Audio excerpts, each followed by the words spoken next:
In the 19th century, opium usage was spreading through China like cancer. The missionaries universally condemned the opium trade. The first medical missionary, Peter Parker, wrote a letter to the Imperial Commissioner Lin Zha-Shu in 1840, describing opium as a worrisome evil. The American missionary William Martin published a primer in 1856 analyzing the ethical and legal issues of opium.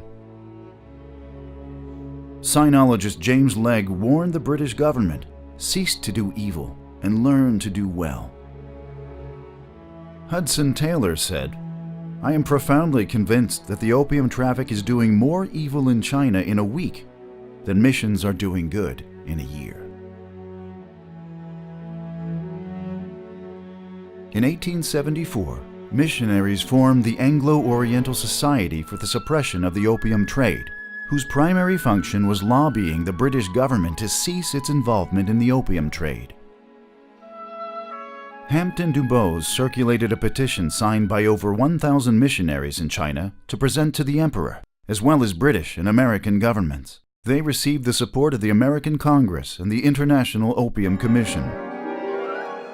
It was under the strong influence of missionaries that the Treaty of Wangsha between China and the U.S. declared the opium trade as illegal. The missionaries pressured their own governments to prohibit the opium trade while helping addicts rehabilitate.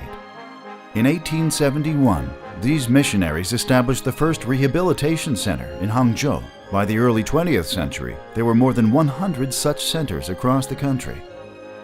British missionary David Hill helped a Confucian scholar in Shanxi named Shi Zhizhi conquer his opium addiction.